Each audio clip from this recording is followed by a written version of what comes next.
পড়িয়া মন্তকে দফন করিবে রে, আজ মন মোর চঞ্চল রে। মা কান্দিবে বেটারে বেটা, বোন কান্দিবে ভাই। মা কান্দিবে বেটারে বেটা, বোন কান্দিবে ভাই। ঘরের বেগম সেও তো কাঁদবে, আর তো কেহ নাই রে, আজ মন মোর চঞ্চল রে। নারে তাকবীর। জার্নিটার কত পাঞ্জরে রেখেছে যে ভাই, একটু জার্নিটার দূরে রাখতে হয়। আজকে জলসার যোগ্যতম শ্রদ্ধেয় সভাপতি সাহেব,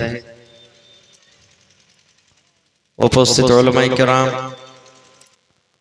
সামনে বসে থাকা ইসলাম দরদি দিন দরদি ভাই ও বাবাজিরা, পর্দানশীন মায়েরা খালারা, সমস্ত তারিফ ও গুণগান সেই মহান আল্লাহ তাবারক ওয়া তাআলার জন্য, যে মহান আল্লাহ তাবারক ওয়া তাআলা আজকে আমাদেরকে এই ঠান্ডার মৌসুমে এই সোনাপুর মাদ্রাসা এই জালসার পিন্ডালের তলাতে বসে কিছু বলার ও শোনার তৌফিক দিয়েছে।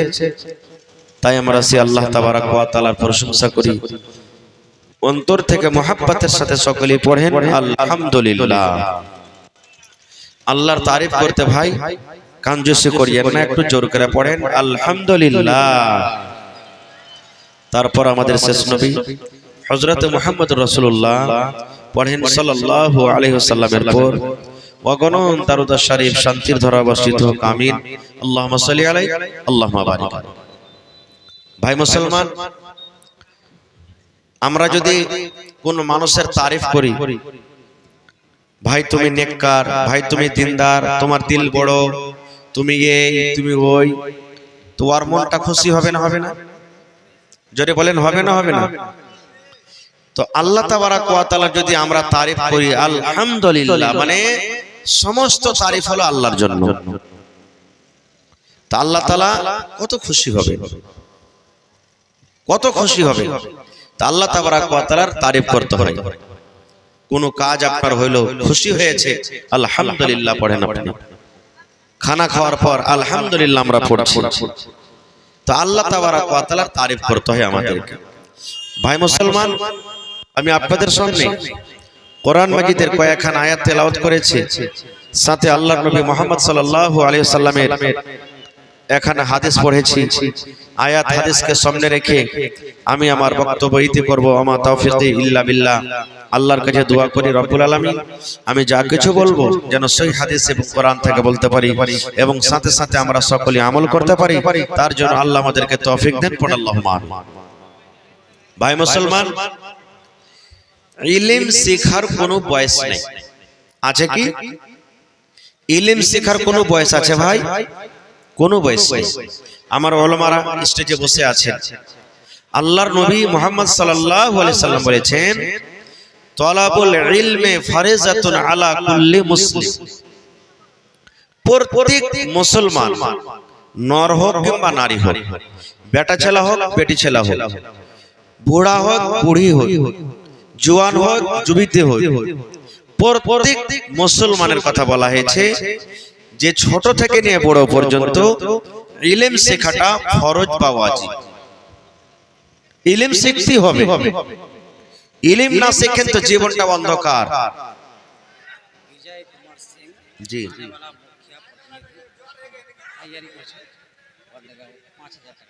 5000 माशाल्लाह। विजय कुमार सिंह आने वाला 2026 में वो मुखिया के उम्मीदवार होंगे ना क्या? तो उन्होंने इस मदरसा को 5000 रुपया दिया। अल्लाह ताला से दुआ करते हैं कि उनके दान को कबूल करे, इज्जत से नवाजे, और जिस मकसद के तहत उन्होंने दान किया अल्लाह ताला कामयाबी अता करे। अल्लाहुम्मा आमीन। जी কি ব্যাপার জি ভাই, আপনার এই লাইট গালা কেন ঘন ঘন এত বন্ধ হয়েছে? একবার হইলো আলাদা কথা, কিন্তু এত ঘন ঘন বন্ধ না হওয়া চাই ভাই। ভাই আমার তা আল্লাহর নবী মুহাম্মদ সাল্লাল্লাহু আলাইহি ওয়াসাল্লাম বলেছেন তলাবুল ইলমি ফারিজাতুন আলা কুল্লি মুসলিম, প্রত্যেক মুসলমান নর হোক কিংবা নারী হোক, বড় হোক ছোট হোক, বুড়া হোক বুড়ি হোক, জওয়ান হোক যুবতী হোক, ইলম শেখাটা হলো ফরজ। এবারে ইলম কিভাবে শিখতে হবে? এই যে মাদ্রাসা আছে, সোনাপুর মাদ্রাসা, ডোমরা মাদ্রাসা, কারাঙ্কিয়া মাদ্রাসা, বাড়িঘাট মাদ্রাসা, বিভিন্ন রকম মাদ্রাসা গ্রামে আছে। মাদ্রাসাতে বড় মানুষ পড়িতে যায় না, যাইছে কারা? ছোট ছোট আপনাদের বাচ্চারা, বাচ্চিরা, বেটারা, বেটিরা বই খাতা নিয়ে তারা পড়ালেখা করতে যায়। এটার নাম হলো একটা ইলম শিখা, এটা একটা জায়গা। মাদ্রাসা মানে পড়ার জায়গা। মাদ্রাসা শব্দের মানে হলো পড়ার জায়গা, তো পড়িতে যাই। আজকে যে আপনারা জালসা শুনতে এসেছেন, আসলে জালসা শুনতে আসেননি, ওয়াজ শুনতে এসেছেন। কি শুনতে এসেছেন? জোরে বলেন, একটু কথা বলবেন। কি শুনতে এসেছেন? জালসা শব্দের মানে হলো বসা। এই যে আমরা ভাষাতে বলি জালসা শুনতে যাবি না, যে সোনাপুর মাদ্রাসাতে জালসা যে চল, বেশিরভাগ লোক বলি নাকি? আসলে জালসা কথাটার মানে হলো বসা। বসা, আমরা বসতে এসেছি, এবার বসবো, তাহলে তো ওয়াজ শুনবো। আর মেলায় ভাই জালসা শুনতে এসেছে, কিন্তু ওই এখনো রোড রোড ঘুরে বেড়াইছে, তো কখন বসবে জি ভাই? কখন বসবে, কখন শুনবে? তো ওয়াজ শুনতে এসেছেন আপনারা। এটা হলো একটা শিক্ষার জায়গা। মসজিদে খুতবা হয় প্রত্যেক জুমাতে ভাই, কি হয় না ভাই? ওইটা হলো একটা শিক্ষার জায়গা। ঈদ বকরিদের দিন ওখানে খুতবা হয়, ওটা হলো কি একটা শিক্ষার জায়গা। কিংবা কোন নর কিংবা কোন নারী কোন মশলা, কোন দিনের কথা, কোন দুয়া, কোন সূরা শিখার দরকার আছে, কোন মাওলানার কাছে চলে গেলেন, কিংবা যে ভাইরা জানছেন ভালো ওর কাছে চলে গেলেন, জিজ্ঞাসা করে নিলেন। এটা হলো শিখার তরিকা। লজ্জা করতে হবে না। লজ্জা করতে গেলে জীবনে ইলম শিখতে পারবে না। কারণ হযরত আবু বকর রাদিয়াল্লাহু তাআলা আনহুকে আল্লাহর নবীর এটা শ্বশুর, আল্লাহর নবী সাল্লাল্লাহু আলাইহি ওয়াসাল্লামের শ্বশুর। হযরত ওমর রাদিয়াল্লাহু তাআলা আনহুকে আল্লাহর নবীর এটা শ্বশুর। হযরত আলী রাদিয়াল্লাহু তাআলা আনহুকে এটা আল্লাহর নবীর জামাই। হযরত উসমান রাদিয়াল্লাহু তাআলা আনহুকে এটা আল্লাহর নবীর জামাই। এরকম আরো সাহাবায়ে কেরাম আছেন। বলার উদ্দেশ্য হলো যে শ্বশুর হবেন, যে জামাই হবেন, ওরা ছোট বয়সের হবে না বড় বয়সের হবে? ভাই একটু বলেন তো, জোরে বলেন। বড় বয়সের হবে। যারা শ্বশুর হবেন, জামাই হয়ে গেছে, বেটি হয়ে গেছে, তো বড় মানুষ না হবে যে ভাই ওরা ইলম শিখেছেন আল্লাহর নবীর কাছে। এর মানে বোঝা গেল কি ইলম শেখার কোনো বয়স নেই। যখন আপনার দরকার ইলম শিখেন। আজকে কিছু দামি কথা দিয়ে যাব আপনাদের কাছে। যেমন আল্লাহর নবীর দরবারে একজন মহিলা এসে নবীকে প্রশ্ন করছে, মহিলা আর আল্লাহ নবীর স্ত্রী উম্মে সালমা রাদিয়াল্লাহু তাআলা আনহা নবীর পাঞ্জরে বসে আছেন, স্বামী স্ত্রীতে গল্প করছেন। আর সেই মহিলাটা এসে আল্লাহ রাসূলকে বলছেন কি, আল্লাহর নবী গো, আল্লাহ রাব্বুল আলামিন হক কথা বলতে লজ্জা করে না। আল্লাহ রাব্বুল আলামিন হক কথা বলতে লজ্জা করে না, আমিও লজ্জা করব না। আমি আপনার কাছে একটা ফতোয়া জানতে এসেছি, একটা মসলা জানতে এসেছি, দিন শিখতে এসেছি। কি দিন? সে মহিলা বলছেন, ইয়া রাসূলুল্লাহ, যদি মহিলাদের স্বপ্ন দোষ হয়ে যায় নবী গো, কার? মহিলাদের, নারীদের যদি স্বপ্ন দোষ হয়ে যায় তাহলে কি তারাকে গোসল করতে হবে? প্রশ্ন করছেন। আপনাদের আমাদের স্বপ্ন দোষ হয় না? নাইট ফল, ডে ফল হয়ে যায়, রাতের বেলাতে হয়ে যায়, দিনের বেলাতে হয়ে যায়। ওরে সুবহানাল্লাহ, রমজান মাসে সাহারি খেয়ে শুতেছেন, ফজরের নামাজ পড়ে শুতে গেলেন, স্বপ্ন দোষ হয়ে গেল। হয় কি হয় না? এরকম কত হয়ে যায়। দুপুরের টাইমে আসরের নামাজের পর, জোহরের নামাজের পর ঘুমিয়ে আছেন, স্বপ্ন দোষ হয়ে গেল। মাওলানা জি কত ফোন আছে, রোজা রাখবো কি রাখবো না? যে মাওলানা রোজার মাসে আমার স্বপ্ন দোষ হয়ে গেল, দিনের বেলাতে স্বপ্ন দোষ হয়ে গেল। আল্লাহর নবী বলেছেন, রোজার হালাতে যদি তোমার স্বপ্ন দোষ হয়ে যায়, তোমার রোজা ভাঙবে না রে, রোজা ভাঙবে না। আর তোমাকে অন্য কোনো কাফারাও দিতে হবে না, জরিমানা তোমাকে লাগবে না। না, কিন্তু হ্যাঁ যদি তুমি জাইনে বুঝে তুমি জানছো আর জাইনে বুঝে যদি তুমি বিবির সাথে মিলন করে নাও, জাইনে বুঝে তোমার বিবির সাথে তুমি সহবাস করে নাও, তাহলে তোমার রোজা ভেঙে যাবে, রোজা ভেঙে যাবে। এবং রোজা রাখার সাথে সাথে তোমাকে জরিমানা আদায় করতে হবে। যতক্ষণ তুমি জরিমানা না দিবি, যতক্ষণ তুমি কাফারা না দিবি, ততক্ষণ পর্যন্ত আল্লাহ রাব্বুল আলামিন তোমার গুনাহকে maaf করবেন না। কিন্তু এমনি দিনে স্বপ্ন দোষ হয়ে গেল বা রোজার দিনে স্বপ্ন দোষ হলো, সেই মহিলা বলছেন আল্লাহ রাসূল মহিলাদের যদি স্বপ্ন দোষ হয় তাকে কি গোসল করতে হবে? আল্লাহর নবী মুহাম্মদ সাল্লাল্লাহু আলাইহি ওয়াসাল্লাম বললেন নাম হ্যাঁ গোসল করতে হবে রে। ইযা রাতিল মা, যদি তুমি পানি দেখো, বলতে কি তুমি স্বপ্ন দেখেছো, যেমন তোমার স্বপ্নটা ভেঙে গেল, তুমি তোমার কাপড়ের দিকে দেখো তোমার কাপড়টা শুকা আছে না ভিজে গেছে। যদি স্বপ্ন তোমার হয়ে থাকে অরিজিনালি তুমি স্বপ্ন দেখেছো আর স্বপ্ন দেখার পর দেখছো কিছু তোমাকে ভিজে ভিজে মনে হয়, তোমাকে কাপড়টা ভিজে ভিজে লাগছে বা তোমাকে এরকম মনে হচ্ছে আমার স্বপ্ন দোষ হয়ে গেছে, আল্লাহর নবী বলেছেন তুমি গোসল করো, তোমার উপরে গোসল ফরজ হয়ে গেল, তোমাকে গোসল করতে হবে। আর তুমি স্বপ্ন তো দেখেছো ঠিক, কিন্তু তোমাকে লাগে না যে আমি স্বপ্নের মাধ্যমে আমার কিছু হয়েছে, স্বপ্নটা আমি দেখেছি কিন্তু আমার কোনো কাপড় ভিজা নাই, আমার কোনো প্রমাণ দেখা যায় না, আমার স্বপ্নের যেটা আলামত হয় কিছু দেখা যায় না। আল্লাহর রাসূল বলেছেন তোমাকে গোসল করতে হবে না, গোসল করতে হবে না। তাহলে আরো কিছু কথা আছে, আমি দিকে যাব না, খুব বলার উদ্দেশ্য হলো এই যে মহিলারাও আল্লাহর নবীকে জিজ্ঞাসা করেছেন শেখার জন্য। মহিলা তো মহিলা, নবীরা পর্যন্ত ইলম শিখতে গেছেন। কারা? নবীরা পর্যন্ত ইলম শিখতে গেছেন। বলবেন কেমন কথা যে মাওলানা জি, মিথ্যা গল্প বলবো না।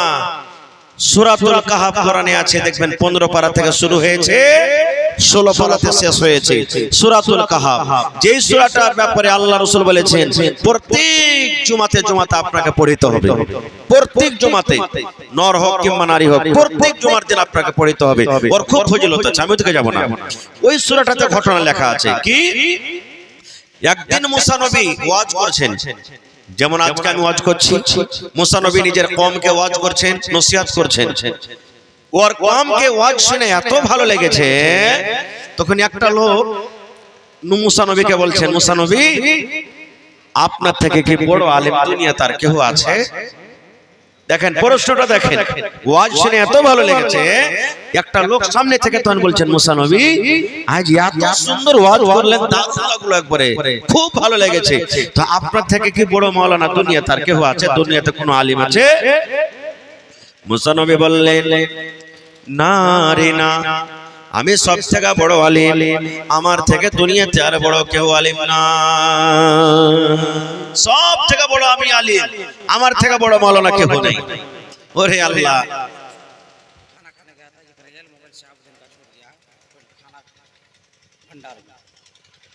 যারা খানা শাহাবুদ্দিন নামে একটা ছেলের মোবাইল হোটেলে ছুটে গেছে, মোবাইলটা একটু স্টেজে পৌঁছে দেবেন ভাই। শাহাবুদ্দিন ভাইয়ের মোবাইল খানা খেতে যায় হোটেলে ছুটে গেছে, যদি কোনো ভাই পায়ে থাকেন তো স্টেজে দিয়ে চলে যান। তো বলছেন আমি সব থেকে বড় আলেম, কিন্তু আল্লাহ তাবারাক ওয়া তাআলাকে এই কথাটা বরদাস্ত হলো না। তুমি এই কথাটা না বলে যে আল্লাহ সব থেকে বড় আলেম, আর তুমি বলছো যে আমি সব থেকে বড় আলেম, আমার থেকে দুনিয়াতে আর বড় আলেম কেউ নেই, আল্লাহকে পছন্দ হলো না। আসলে মুসা নবী কোনো ভুল বলেননি, ঠিকই বলেছেন। বলার উদ্দেশ্য যে আমি একটা নবী কওমের মধ্যে, আর আমি একটা নবী, যখন আল্লাহ আমাকে ইলম শিখাচ্ছেন তা আমি আসলে বড়, এই হিসাবে বলেছেন। কিন্তু আল্লাহ রাব্বুল আলামিন মুসা নবীকে বলছেন হ্যাঁ আমার নবী মুসা, তুমি বলেছো আমি বড় আলেম, আমি বড় মাওলানা, আমি বড় মৌলবী, হে মুসা তুমি ইলম শিখতে যাও, তোমার থেকে বড় মাওলানা আছে, ইলম শিখতে যাও, যাও তুমি ইলম শিখতে, তোমার থেকে বড় মাওলানা আছে। মুসা নবী অবাক, আল্লাহ আমার থেকে বড় মাওলানা জমিনে আছে? জি, তোমার থেকে বড় মাওলানা আছে, যাও তুমি। এই ভাই দেখেন, মুসা নবী একবারও বললেন না যে যাব না, আজকে যদি কোনো নমাজি ভাই নমাজ পড়িতে আসেন আর কেউ যদি আসে অন্য লোক, ও যদি নমাজ একটু ভুল করে আর যারা জানছে যদি খালি বলে দেয় ভাই তোমার এটা ভুল হলো, কি বলবেন? ওয়াজিন থেকে তুমি নামাজ পড়তে শিখেছো, কত নমাজের বেটা নমাজে গেছে শিখাইতে আসছে আমাকে, একবারে ভোল্টেজ করা হয়ে যাবে আমাদের। কিন্তু না, এটা বলবে না যে কে জানি রে ভাই ভুল হয়ে গেছে শিখিয়ে দাও, এই কথাটা বলবে না। এবার তখন মুসা নবী বলছেন আল্লাহ আমি ইলম শিখতে যাব, আমি ইলম শিখতে চলে যাব, কিন্তু লোকটার নাম কি, লোকটাকে কোন জায়গাতে পাবো, কোন জায়গাতে পাবো আল্লাহ তুমি একটু আমাকে জানিয়ে দাও। আল্লাহ রাব্বুল আমিন বললেন মুসা রে তুমি একটা মাছকে সুন্দর করে তুমি ভেজে নাও রে মুসা, মাছকে সুন্দর করে ভেজে নিয়ে তুমি ওই মাছটাকে তোমার ব্যাগে তুমি ভর্তি করে নাও, মাছকে তুমি ভেজে নাও আর মাছটাকে ভেজে তোমার ব্যাগে তুমি রেখে দাও, ঝোলাতে রেখে দাও, আর তুমি হাঁটতে থাকো, হাঁটতে হাঁটতে হাঁটতে যে জায়গাতে তোমার ঝোলা থেকে মাছ জীবিত হয়ে পানিতে চলে যাবে ওই জায়গাতে তুমি লোকটাকে কিন্তু পেয়ে যাবে। যাও তুমি ইলম শিখতে। লিয়ে নিলেন সাথে, কাকে নিলেন? ইশা বিন নুন কে নিলেন সাথে, একটা পার্টনার সঙ্গী সফর করব চলে গেলেন। হাঁটতে হাঁটতে হাঁটতে হাঁটতে হাঁটতে হাঁটতে হাঁটতে এমন ক্লান্ত হয়েছে, তখন একটা গাছের পাঞ্জরে তলাতে বসেছেন যে একটু আরাম করি, এখান থেকে তখন যাব। মুখ হাত ধুয়ে এসে বসেছে আল্লাহুস সামাদ। কখন কখন মাছ ভাই জীবিত হয়ে পানিতে চলে গেছে, যেখান দিয়ে মাছ গেছে একবারে সুন্দর হয়ে মাছের একবারে লাইন হয়ে সুরাং হয়ে একবারে চলে গেছে। ওই কিন্তু পার্টনার ইশা বিন নুন মুসা নবীর সাথে ছিলেন, ও কিন্তু দেখেছে যে মাছ সমুদ্রে চলে গেল, কিন্তু কেমন করে জাগাবো? মুসা নবী তো ঘুমিয়ে আছেন, নিন পারছেন, ঘুম ঘুম ভাঙবে তখন জাগাবো আর বলবো। ও কিন্তু ভাই ভুলে গেছে, মুসা নবী জেগেছেন আর জাগার পর আবার হাঁটতে লেগেছেন, চলো। ও কিন্তু ভুলে গেছে যে মাছ এখানে জীবিত হয়ে গেছে। আল্লাহুস সামাদ। এইবারে হাঁটতে লাগলেন, হাঁটতে হাঁটতে হাঁটতে রাত দিন কেটে গেল। সুবহানাল্লাহ। রাত দিন কেটে যাওয়ার পর এবার মুসা নবী বলছেন বন্ধুরে ক্ষুধা লেগেছে রে ভাই, একটু তুমি নাস্তাটা দাও, লাহারিটা বাহির করো, আর হাঁটতে পারি না, ক্ষুধা লেগেছে, ভোগ লেগেছে দাও। এবার তখন ওর মনে চলে এসেছে মুসা নবী ভুলে গেছি আপনাকে একটা খবর দিতে। বলছে কেমন খবর? বলছেন মুসা নবী যেই গাছের তলাতে আপনি আরাম করছিলেন ওই গাছের তলা থেকে ওই মাছ কিন্তু সমুদ্রে চলে গেছে। মুসা নবী বলছেন আরে খ্যাপা কি করিলা, ওটারই তলা সাথে আসছি, চল ঘুর। আবার রাস্তা ঘুরতে শুরু করলেন, ঘুরতে ঘুরতে ঘুরতে দেখছেন আল্লাহর কারিশমা, মাছ দেখেছে যে যেমনি ভাবে গেছে একবারে ফোঁটা হয়ে আছে, রাস্তা বইনা আছে।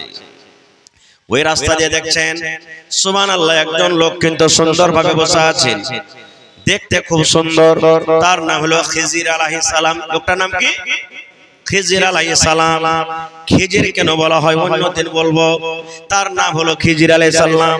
মুসা নবী তাকে যে সালাম দিলেন, এবার সালামের জবাব দিলেন। এবার খিজির বলছেন কে তুমি? বলছে আমার নাম হলো মুসা, আমি আল্লাহর নবী মুসা। বলছেন কোন মুসা? বলছেন বনি ইসরাইলের মুসা। এবার খিজির আলাইহিস সালাম বলছেন তুমি আমার কাছে কেন এসেছো? বলছেন রে আল্লাহর বান্দা তোমার কাছে আমি ইলম শিখতে এসেছি। বলছে কে ফটালছেন? তা আল্লাহ ফটালছেন। ইলম শিখতে এসেছি আপনার কাছে, ইলম শিখবো আমি। শিখতে পারবে কি পারবে না তার আগে খিজির আলাইহিস সালাম মুসা নবীকে বলছেন তুমি ঘুরে চলে যাও বাড়ি, ঘুরে চলে যাও। বলছে কেমন কথা? বলছে আমার ইলম তুমি শিখতে পারবে না, তুমি ঘুরে চলে যাও। দেখেন একজন নবী তার ব্যাপারে বলছেন তুমি শিখতে পারবে না, ঘুরে চলে যাও। বলছে না ঘুরে যাব না, ইলম শিখতে এসেছি তো ইলম শিখবই শিখবো, আমি ঘুরে যাব না। ঠিক আছে আমি যেটা কাজ করব তুমি মুখটাকে বন্ধ রাখবে। খিজির আলাইহিস সালাম বলছেন যখন তুমি ইলম শিখতে এসেছো তো আমি যে কাজটা করব তুমি ফুটফুট করে কিছু বলিও না, মুখটাকে বন্ধ রাখবে। হাঁটতে শুরু করলেন দুজন, হাঁটতে হাঁটতে হাঁটতে একটা সমুদ্র ঘাট আছে, লদ্দি আছে, লদ্দিটাকে পার করতে হবে। তো কি দিয়ে পার করতে হবে? নৌকা আছে, নৌকা আছে, কাশতি। দুজন ওতে সওয়ার হয়ে গেলেন, দিয়ে হাঁটতে নৌকা চলতে চলতে ঠিক মধ্য সমুদ্রে যখন গেছে তখন একটা পাখি এসে ওই নৌকাতে বসে গেছে, আর বসার পর সমুদ্রে ঠোক মারছে আর লোলটাকে উঠছে, মানে পানি খেয়েছে পাখি। আপনারা বলেন পাখি যদি একবার লোল মারে পানিতে মোটামুটি 2.5-3 কেজি মতন তার মুখে পানি উঠবে নাকি? কত উঠবে ভাই? সামান্য, নদীর হিসাবে সামান্য একটু নাকি? মনে হয় পানি উঠেনি, এরকম হবে। এবার খিজির আলাইহিস সালাম বলছেন, মুসা সমুদ্রের মোকাবিলাতে এই পাখির মুখে কতটুক পানি উঠলো? বলছে না এর বরাবর। এবার খিজির বলছেন, মুসা রে, তোমার ইলম আমার ইলম আল্লাহ রাব্বুল আলামিন কিয়ামত পর্যন্ত যত ইলম দুনিয়াতে মানুষকে দিবেন দিয়েছেন, সমস্ত ইলম হলো এই পাখির মুখে যে পানি উঠেছে পানি বরাবর। আর এই সমুদ্রে যত পানি আছে এই পানির সমান ইলম হলো আল্লাহ। আল্লাহ একটুখানি ইলম পেয়ে মানুষ দেখছে চাঁদের উপরে রোবট পাঠিয়ে দিয়েছে, পাঠাই না? কিছুদিন আগে চন্দ্রয়ান 3 পাঠালছে কি পাঠাইনি? একটুখানি ইলম পেয়ে দেখেন এখান থেকে রেমন চলছে আল্লাহুস সামাদ, এখান থেকে চলছে কত পাকে কত দিনে কোন জায়গাতে নামছে কি আছে চাঁদের উপরে সব কিছু এখান থেকে। তো মানুষ যদি এই জমিন থেকে চাঁদের উপরে যদি একটুখানি ইলম পেয়ে যদি ওখানে যদি রোবট পাঠাইতে পারে, তাহলে যে আল্লাহর কাছে সবকিছু আছে সে আল্লাহ কি করতে পারবে না? জি ভাই, পারবে না? পারবে না? এবার হাঁটতে শুরু করলেন, যেমন নৌকা থেকে নামলো, যেমন ঘাট পার হয়ে গেল, ওরে আল্লাহ মাঝি বলছেন তোমাদের দুজনের কাছে টাকা লিব না রে, ফ্রিতে তোমাদেরকে পার করে দিলাম। ওরে সুবহানাল্লাহ। এবার খিজির আলাইহিস সালাম তার হাতে একটা হাতুড়ে কিংবা কুড়ুলে কিংবা তাও কিছু মনে করে নিলেন, আর ওইটা ঝকঝকা নতুন কাস্তে, নতুন না ওরে বন্ধু, মনে হয় 2 দিন 4 দিন 5 দিন 1 মাস হলো তৈরি করে এরকম নতুন কাস্তি। ও যেমন ঘাটটা পার হয়ে গেল, ওই খিজির আলাইহিস সালাম এখানটা কুড়ুলে কিংবা তাও নিয়ে ওই এখানটা সুন্দর দেখে তক্তাকে কেটে দিয়ে নৌকাকে ফুটা করে দিলেন। নৌকা ফুটা হয়ে গেল। এবার মুসা নবী তখন বলছেন, এ খিজির কি ব্যাপারটা? এই চাওয়ালা, তোমার চা বেচা তোমার জায়গা নেই, ওদিকে যাও, ওদিকে যাও, হটো, যাও ওদিকে যাও। দুনিয়া বেচে ওর পেট ভরা না, এখানে চলে এসেছে বেচতে। এবারে মুসা নবী তখন বলছেন, এ খিজির কেমন তুমি ইলম আমাকে শেখাইতে এসেছো? একটা আল্লাহর বান্দা ফ্রিতে আমাদেরকে নৌকা পার করে দিলে, এক চার নাও নিলে না, উপর থেকে তারপরে দয়া ময়া না দেখে তার নৌকাকে তুমি কেটে দিলে, ফুটা করে দিলে, এটা কিন্তু ভালো কাজ করলে না। আমরা বলবো এরকম হলে বলবো না? জি ভাই বলেন তো, বলবো কি বলবো না? আপনি যদি কোনো বাড়িতে মেহমান চলে গেলেন, খুব আদর যত্ন করলে, আর ওর বাড়ি থেকে যদি তুমি বলছো এখানে পালিয়ে যান আপনি, আর সাথে যদি একটা লোক থাকলে, আরে ভাই কেমন তুই কাজ করলি, কত সুন্দর করে জামাই রূপে লোকটা খাওয়াইলে, আর ওর বাড়িতে তুই চুরি করলি, বলবো কি বলবো না? তো মুসা নবী বলছেন, হে আল্লাহর বান্দা, আমি তোমার ইলমের কিছু বুঝতে পারি না, তোমাকে এত সুন্দর করে যত্ন করে টাকা নিলে না, বিনা টাকাতে পাস করে দিলাম আমাদের দুজনকে, আর ওপর থেকে তার নতুন নৌকাকে তুমি কাছ থেকে ফোটা করে দিলা। এবারে খিজির বলছেন, মুসা রে, আমি তোমাকে প্রথমে বলেছি তুমি আমার ইলম শিখতে পারবে না, ইলম শিখতে পারবে না, এখনো সময় আছে, তুমি ঘুরে চলে যাও, এখনো সময় আছে, তুমি ঘুরে চলে যাও। এইবারে মুসা নবী বলছেন, আমাকে মাফ করে দাও, আর কিন্তু আমি বাধা দেব না, প্রথম ধাক্কা মাফ করে দাও, আর বাধা দিব না। খুব হাঁটতে শুরু করলে, হাঁটতে হাঁটতে হাঁটতে, এটা কোন চক বলছেন আপনারা? এই চকটা যে এখানে আছে সোনাপুর চক, এই ধরনের চক একটা, 5টা 7টা 10টা ছেলে পেলে খেলছে। কোরআনের কথা বলছি, যদি বিশ্বাস না করবেন সূরাতুল কাহাফ দিয়ে পড়ে দেখবেন, উর্দু তরজমা, ইংলিশ, হিন্দি, যেটা আপনার ইচ্ছা পাইবেন ঘটনাটাকে। এবারে 5টা 7টা 10টা ছেলে পেলে কিছু খেলছে। এবারে হাঁটতে হাঁটতে এবার খিজির আলাইহিস সালাম কি করলেন, এখানটা তলোয়ার নিয়ে কিংবা এখানটা ছোরা নিয়ে কিংবা একটা চাকু নিয়ে ওই ছেলেটাকে মার্ডার করে দেওয়া হলো, ছেলেটাকে কাটার করে দেওয়া হলো, ছেলেটাকে জবাই করে দেওয়া হলো। যেমন এই ছেলেটাকে জবাই করে দেওয়া, এইবারে মুসা নবীর কিন্তু মুখটা আর বন্ধ হয় না।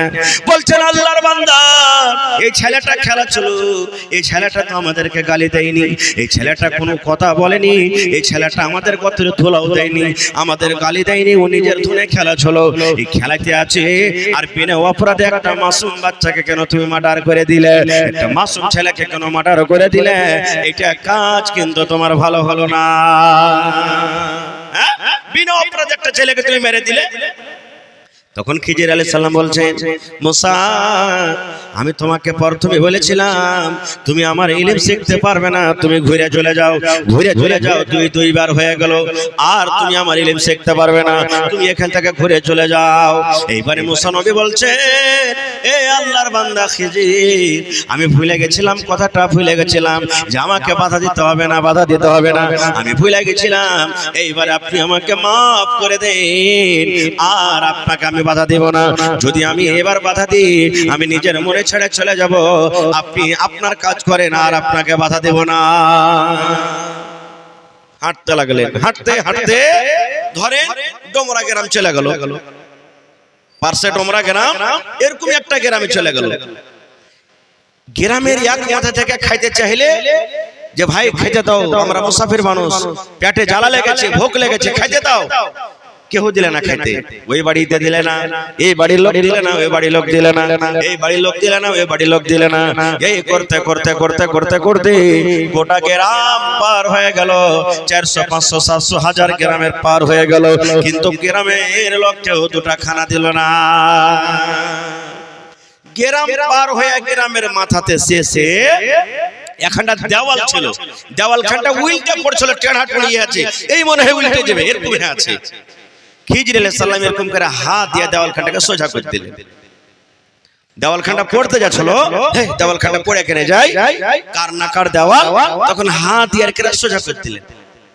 মুসা নবী কেন সহ্য করতে পারলেন না, কি বলছেন, খিজির কেমন কাজ করলে তুমি, তোমার কাজ আমি বুঝতে পারি না।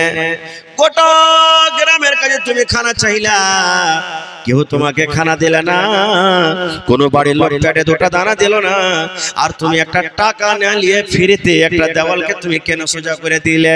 দিলে তো দিলে, মজদুরি কেন নিলে না? বিনা টাকাতে দেওয়ালটা কেন তুমি সোজা করে দিলে? হে খিজির, গোটা গ্রামের লোক তোমাকে খাইতে দিলে না, বাড়িতে বাড়িতে তুমি খানা চাইলে, কেউ তোমাকে দুটা দানা দিলে না, আর তুমি ফিরিতে একটা দেওয়ালকে সোজা করে দিলে, এটা বুঝতে পারলাম না। এইবারে খিজির আলাইহিস সালাম বলছে, হে আল্লাহর নবী মুসা, আর নয়, স্টপ স্টপ স্টপ, মানে এখান থেকে রুকে যাও, আর তোমাকে আমি আগাতে নিয়ে যাব না, আর তোমাকে আগা নিয়ে যাব না। তুমি আমার ইলম শিখতে পারবে না, তুমি শিখতে পারবে না, তুমি চুপ থাকতে পারবে না, তুমি চলে যাও, চলে যাও মুসা রে, তুমি আমার ইলম আর শিখতে পারবে না। আল্লাহর নবী বলেছেন, যদি মুসা নবী সবর করতে পারতেন, যদি মুসা নবী ধৈর্য ধরতেন, তাইলে সেই দিন খিজিরের কাছ থেকে ওরে আল্লাহ কত কত কথা, কত কত ইলম শিখতেন, সেটা আল্লাহ জানেন। এইবারে মুসা নবী হাঁটতে শুরু করেছেন, এরকম টাইমে খিজির আলাইহিস সালাম বলছেন, আয় আল্লাহর নবী মুসা, আমি 3 জায়গাতে 3টা কাজ করব রে। প্রথম ফিরিতে পার করলে কিন্তু নৌকার তক্তাকে আমি কেটে দেব। 2 নম্বর একটা মাসুম বাচ্চা কিছু বলেনি, তাকে আমি মেরে দেব, মার্ডার করে দেব। 3 নম্বরে এই দেওয়ালটাকে সোজা করে দেব, খাইতে দিল না। তারপরও কেন করনো রে, কেন করনো, এর মতলব কি, কেন করনো, কাজটা কেন করনো তুমি কি জানবে না? মুসা বলছেন, হ্যাঁ আমি জানতে চাই, জানবো কেন তুমি এই কাজটা করেছো। এবারে খিজির আলাইহিস সালাম বলছেন, মুসা আমি ওই নতুন নৌকাকে কাছ থেকে এই জন্য আমি কেটে দিলাম, ওই দেশের যে রাজা আছে, ওই দেশের যে বাদশা আছে, ওই বাদশা খুব জালিম বাদশা, বড় বাদশা, জালিম বাদশা। যদি কোনো মানুষের নতুন নৌকা, নতুন নাও, নতুন কাজটা যদি দেখতে পায়, তার কাছ থেকে কাঢ়ে নিয়ে চলে যাবে, তার কাছ থেকে জবরন ছিনতাই করে নিয়ে চলে যাবে। এবার যখন ওই বাদশার লোকেরা এসে দেখবে, আরে নাটা তো নতুন, কিন্তু একটু এতে খাম আছে, একটা তক্তা ফুটা আছে, একটা তক্তা খাম আছে, ভেঙে আছে, তখন ওই সেই নৌকাটাকে কিন্তু আর নিয়ে যাবে না, আয় মনে করে ছেড়ে দিবে। এবার ওই নৌকাতে এই গরিব লোকটা নিজের সংসার কিন্তু চালাইতে থাকবে। এই জন্য আমি তক্তাটাকে ফুটা করলাম। মুসা নবী বলছেন, ওই আল্লাহ এত রাত ছুপি আছে জি, বলছেন ছেলেটাকে কেন মেরেছো? বলছেন মুসা রে, এই ছোট ছেলেটা এই জন্য আমি মারলাম, এই ছেলেটার মা বাপ খুব নেককার রে, খুব দিনদার, খুব নেককার, আল্লাহওয়ালা, আল্লাহওয়ালি, আল্লাহকে খুবই ভালোবাসেন, আল্লাহর খুব প্রিয় বান্দা বান্দি। কিন্তু ছেলেটা বড় হবে, এই ছেলেটা বড় হয়ে বেঈমান হয়ে যাবে, মুশরিক হয়ে যাবে, এই ছেলেটা গুনাহগার হয়ে যাবে, পাপী হয়ে যাবে। আর আমার ডর হলো আল্লাহ রাব্বুল আলামিন আমাকে এই ইলমটা দিয়েছেন জানার জন্য যে এই ছেলেটা যখন বড় হবে, এই ছেলেটার ময়াতে মোহব্বতে মা বাপ হতে পারে বেদিন হয়ে যাবে, মা বাপ তার গুনাহগার হয়ে যাবে, মা বাপ তার পাপী হয়ে যাবে। আর যখন আল্লাহর বান্দা কেউ পাপী হয়ে যাবে, আল্লাহ রাব্বুল আলামিন তাকে জান্নাত না দিয়ে জাহান্নাম দিবে। এই জন্য ছেলেটাকে আমি মেরে দিলাম যে আল্লাহ রাব্বুল আলামিন তাদের পক্ষে বক্তা আবার একটা নতুন ভালো নেককার সন্তান দিবে, এই জন্য আমি তাকে মেরে দিলাম। বলছে ঠিকই না? আবার বলছে 3 নম্বরে, ওই কেহ খাইতে দিলে না গ্রামে আর দেওয়াল সোজা হয়ে গেল, এটা কেন? বলছেন মুসা, এই জন্য আমি দেওয়ালটাকে সোজা করে দিলাম। গ্রামের লোক কেউ খাইতে দিলে না, এটা ভালো কথা আমি জানছি, কিন্তু মুসা এই যে দেওয়ালটা আমি সোজা করলাম, এই দেওয়ালটা কোনো ধনী মানুষের নয় রে, কোনো মালদার লোকের নয়, দুটা ইয়াতিম বাচ্চার জমিন, ওরা দুটা ভাই, দুটা নওজওয়ান, দুটা যুবক, ওরকে বাপ মারা গেছে, দুনিয়াতে বাপ নাই, দুনিয়া থেকে বাপ চলে গেছে। আর এই দেওয়ালের ভিতরে তলাতে খাজানা আছে, সোনা আছে, চাঁদি আছে, হীরা আছে, মতি আছে, জওহর আছে, কিনতে কিনতে দামি দামি জিনিস এই দেওয়ালের তলাতে আছে। দেওয়ালটা যখন উল্টে যাবে, ওরে সুবহানাল্লাহ, গ্রামের লোকেরা এসে হয়তো সোনাটা নিয়ে চলে যাবে, খাজানাটা নিয়ে চলে যাবে। এবারে ছেলেটা কিন্তু মাহরুম হয়ে যাবে, দুইজন ইয়াতিম বাচ্চা।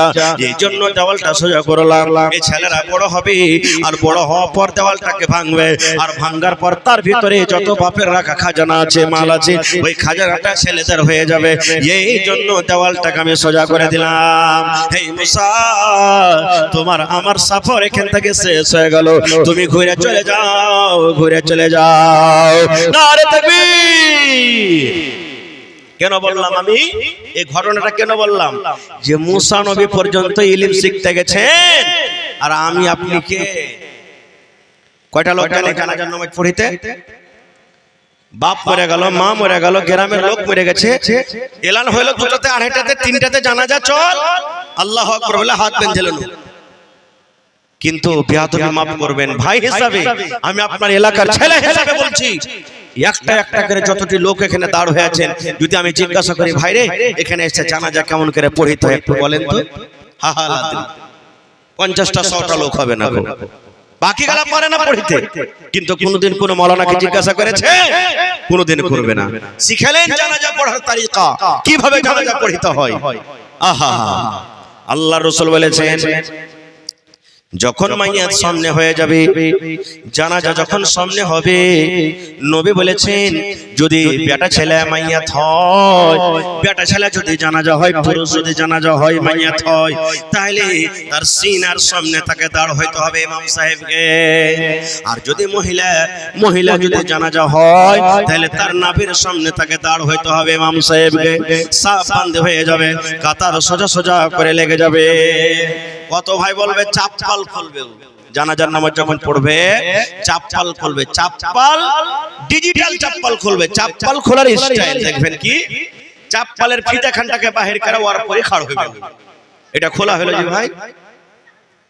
কানটাকে যদি সামনে করে ধরেন তাও কবে কান ধরা হলো, আর যদি হাত খানটাকে ঘুরিয়ে কষ্ট করে যদি এদিক থেকে ঘুরিয়ে ধরেন তাও কান ধরা হলো। তাহারে ভাই যদি আপনার চাপ্পাল খোলারই মন আছে তো ভালো করে খুলে দু পার মাঝখানে রাখেন বা হটিয়ে দেন, খালি ফিতা খানটাকে হটিয়ে দিলেন বাস। জি জি, আসসালামু আলাইকুম ওয়া রাহমাতুল্লাহ। ভালো আছেন জি ভাই? তো জালসাতে কত টাকা দিয়েছেন ভাই আজ?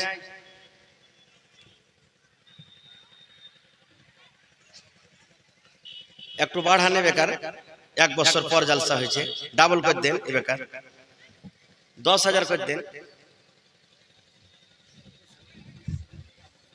জি জি, আচ্ছা পরে দেন, কিন্তু আপনি 10 করে দেন।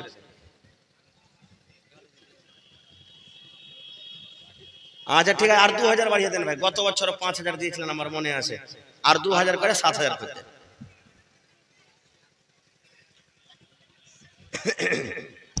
আচ্ছা আচ্ছা ঠিক আছে, 5000 দিলে।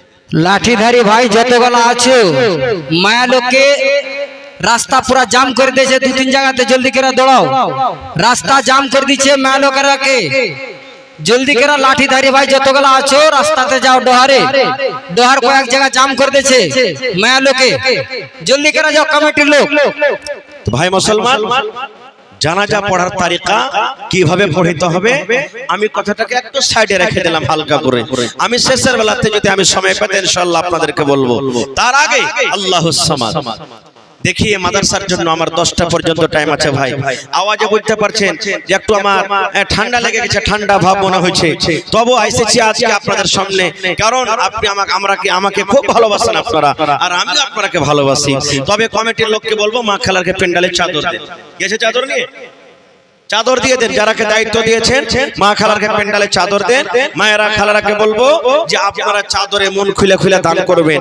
আর আপনাদের মধ্যে থেকে ভাই একটু 10 থেকে 15 মিনিটের মধ্যে একটু আসেন আমার সামনে, আর 5000, 10000, 2000, 1000, 4000, 20000 ধান গহম মাকই যেটা আপনার জুটবে আপনারা আল্লাহর রাস্তে এই মাদ্রাসার জন্য কিন্তু দিয়ে যান ভাই। কারণ এই মাদ্রাসাটা হলো এমনই জায়গা যেখানে ওয়া মানুষকে মানুষ করা হয়। এই মাদ্রাসাতে একটা এমন জায়গা আল্লাহুস সামাদ যেখানে রূহের গিজা দেওয়া হয়। পেটের গিজা আমরা খাইছি, কিন্তু রূহের গিজা মাদ্রাসাতে আমরা পাবো। এইজন্য আপনারা এই মাদ্রাসাকে চালান। এই মাদ্রাসা হলো আমাদের জান মাল ইজ্জত আবরু ঈমান। মাদ্রাসা আছে বলে আমরা আল্লাহ আল্লাহ রাসূলকে চিনি, মাদ্রাসা আছে বলে আমরা দুনিয়াদারি করছি, আখিরাতের জন্য তৈরি করছি। আর মাদ্রাসা না থাকে ভাই তাহলে আমরা দিন থেকে ইয়াতিম হয়ে যাব, দিন থেকে আমরা বেদিন হয়ে যাব। এইজন্য দেখি আজকের জালসাতে কোন আমার ভাই আছে যে 20000 টাকা দান করবেন। গত রাতে আল্লাহুস সামাদ একটা জালসা করেছিলাম, গত রাতের আগা রাত্রে এই আপনার গিদারমারিতে জমিন চাইলাম 1 কাঠা। একজন আল্লাহওয়ালা বীর মুজাহিদ সাকির নামে 1 কাঠা জমিন দান করে দিয়েছেন মাদ্রাসাতে। আজকে দেখি সোনাপুর মাদ্রাসার জন্য কোন আমার ভাই মা খালা দাদি নানি কেউ নেই, 1 ডিসমিল 1 কাঠা জমিন দান করবেন, কিংবা 1 কাঠা জমিনের দাম যা হবে এই মাদ্রাসাতে দান করে দিবেন। আসেন তো দেখি। আহা হা হা আমার মাদ্রাসার হেড মাওলানা নুরুল হুদা সাহেব মাশাআল্লাহ সব জালসাতে কিন্তু দান করে। আহা হা মা মারা গেছে, হায়রে মা মানে দয়া, 5000 টাকা দান করেছে। মাশাআল্লাহ জাযাকাল্লাহ হায়াকাল্লাহ বারাকাল্লাহ। রব্বানা যালামনা আনফুসানা ওয়া ইল্লাম তাগফির লানা ওয়া তারহামনা লানাকুনান্না মিনাল খাসিরিন। রব্বানা আতিনা ফিদ দুনিয়া হাসানা ওয়া ফিল আখিরাতি হাসানাতাও ওয়া কিনা আযাবান নার। আল্লাহ মা কবরে চলে গেছে, মায়ের জন্য আমার মাওলানা 5000 টাকা জমা করে দিলেন। হায়রে মা দুনিয়াতে নাই, এই রব্বুল আলামিন মা মাটির ঘরে শুতে আছে, জানি না মা কবরে কি হালাতে আছে। আল্লাহ মায়ের কবরে তুমি জান্নাতের বিছানা দিয়ে দাও, মায়ের কবরকে তুমি নূর দিয়ে মনোয়ার করে দাও। রব্বানা তাকাব্বাল মিন্না ইন্নাকা আনতাস সামিউল আলিম। আমিন। আহা হা মা ইন্তেকাল করেছে, কি নাম ভাই আপনার? কাউসার আজম। আর 1 ঘন্টা হবে না ভাই? 1000 টাকা 1 পারার দাম দেন ভাই। 30 পারা কোরআন 30টা লোকের কাছে 1000 2000 করে নিব ভাই। তার মধ্যে কাউসার আজম 500 টাকা দিয়েছেন, আর 500 টাকার আবদার। সুবহানাল্লাহ। ওরে আল্লাহ, ভাইয়ের দিল খান কত বড়। আল্লাহুস সামাদ। আল্লাহ মার জন্য আল্লাহুম্মা গফির লিহাইয়িনা ওয়া মাইয়িতিনা ওয়া শাহিদিনা ওয়া গায়বিনা ওয়া সাগীরিনা ওয়া কাবীরিনা ওয়া যাকারিনা ওয়া উনসানা। আল্লাহ মাকে মনে পড়ে গেল, আজ যদি মা থাকতো কত আদর করে আমাকে মা মা মা বলে ডাকতো।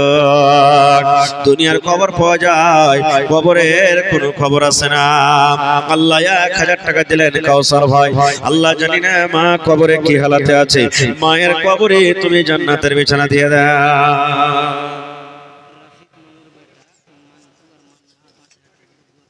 আহা হা হা রাফিক মামুর বেটা মান্টু ভাই মার জন্য 5000। মা বেঁচে আছে কি? বেঁচে আছে মা। আহারে দেখো আল্লাহ সুবহানাল্লাহ, নবী বলেছেন যখন মা বাবার জন্য ছেলেরা দান করে, বেটা বেটিরা দান করে, আল্লাহ রাব্বুল আলামিন ওই দানটা মা বাপকে কিন্তু দিয়ে দেয়। আয় আল্লাহ, মন্টু ভাই আমার মার জন্য আব্বার জন্য 5000 টাকা জমা করে দিয়েছে রব্বুল আলামিন। এই কোরআনের প্রতি মহব্বত, আল্লাহ মাদ্রাসাকে কত ভালোবাসি, নবীকে কত ভালোবাসি, আল্লাহ জাহান্নামের কত ডর, জান্নাতের মনে কত আশা, এই আশা ভরসা রেখে 5000 টাকা জমা করে দিয়েছে রব্বুল আলামিন। 5 লক্ষ টাকা মনে করে তুমি কবুল করে নাও। মনের আশাকে আল্লাহ পুরো করো। আল্লাহ আমাকে ভালো রাখো, আব্বাকে তুমি ভালো রাখো। আল্লাহ যতদিন দুনিয়াতে বাঁচবে পাক্কা সাচ্চা তুমি নামাজি করে রাখো। রব্বানা তাকাব্বাল মিন্না ইন্নাকা আনতাস সামিউল আলিম।